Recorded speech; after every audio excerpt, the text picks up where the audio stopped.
Balik lagi di channel aku dan kali ini aku akan menceritakan sebuah cerita urban legend yang terkenal di masyarakat. Aku akan menceritakan cerita ini dengan sudut pandang orang pertama. Jadi aku mau kalian simak ceritanya sampai habis dan jangan di skip-skip. Jadi langsung aja kita masuk ke ceritanya.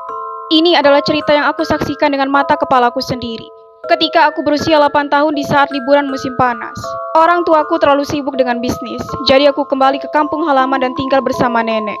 Nenek memiliki seorang sepupu yang meninggal. Karena mereka adalah kenalan dekat. Jadi nenek mengajakku untuk ikut ke rumah sepupunya untuk melakukan pemakaman. Untuk pergi ke sana kami harus menaiki bus.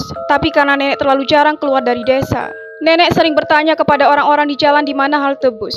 Untungnya begitu kami sampai di sana, bus juga telah datang. Jarak ke rumah sepupu nenek cukup jauh. Setelah kami duduk lebih dari 1 jam di dalam bus, akhirnya kami telah tiba. Semua orang menyiapkan banyak makanan lezat. Aku makan sambil mendengarkan orang dewasa membicarakan tentang pemakaman. Sepertinya sepupu nenek meninggal cukup cepat. Tidak ada keluarga yang menyangka bahwa dia akan pergi setelah 1 malam. Mereka memiliki 2 putra yang lebih tua, jadi mengatur pemakaman bukanlah hal yang sulit.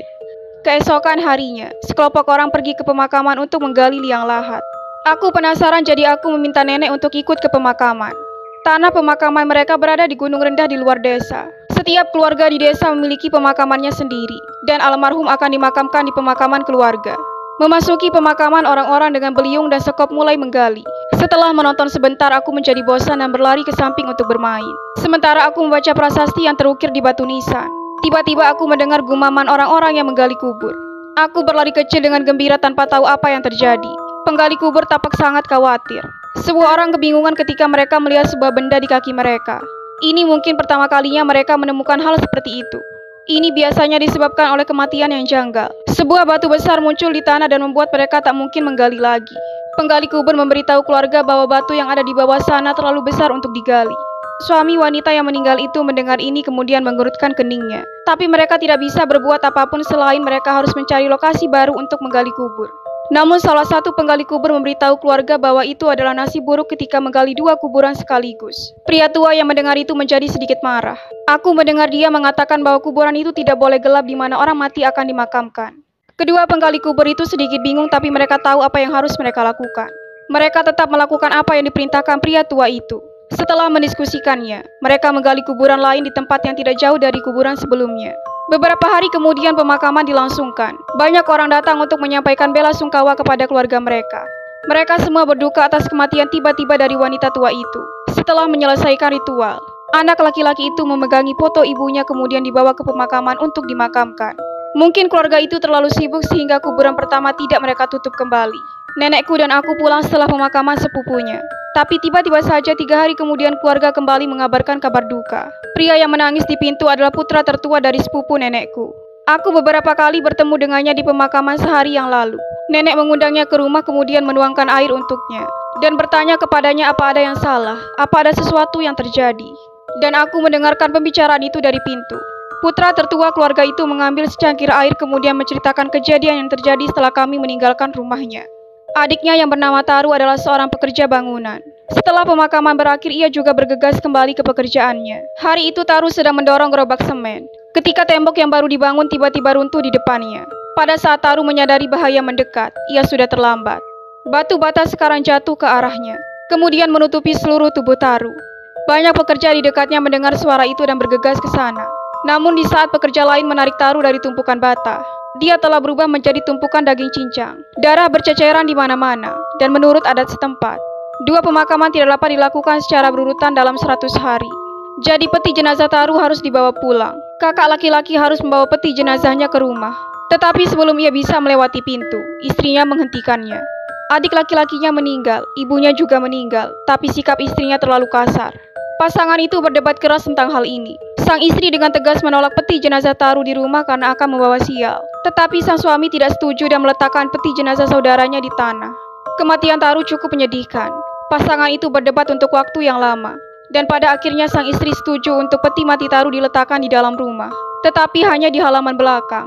Kakak tertua tidak punya pilihan lain dan menyuruh seseorang untuk mendorong peti mati itu ke halaman belakang. Peti mati Taru diletakkan di samping kandang besar. Sang kakak sangat sedih tetapi tidak ada yang bisa ia lakukan. Peti mati itu diletakkan begitu saja di halaman belakang untuk menunggu sampai hari penguburannya. Bahkan tidak ada pemakaman sederhana untuk Taru. Keesokan harinya sang istri pergi ke halaman belakang untuk memberi makan babi seperti biasanya. Ia tidak menyadari bahwa sesuatu yang buruk akan terjadi. Sebelum ia sempat pergi ke halaman belakang, ia melihat seekor babi berkeliaran. Apakah ia lupa menutup pintu kandang kemarin? Sang istri berpikir sejenak dan yakin bahwa ia telah menutup dan menguncinya dengan hati-hati. Bagaimana mereka bisa keluar? Tapi untung saja tidak ada babi yang hilang. Sang istri tidak terlalu memikirkannya dan dengan cepat membawa babi-babi itu kembali ke kandang.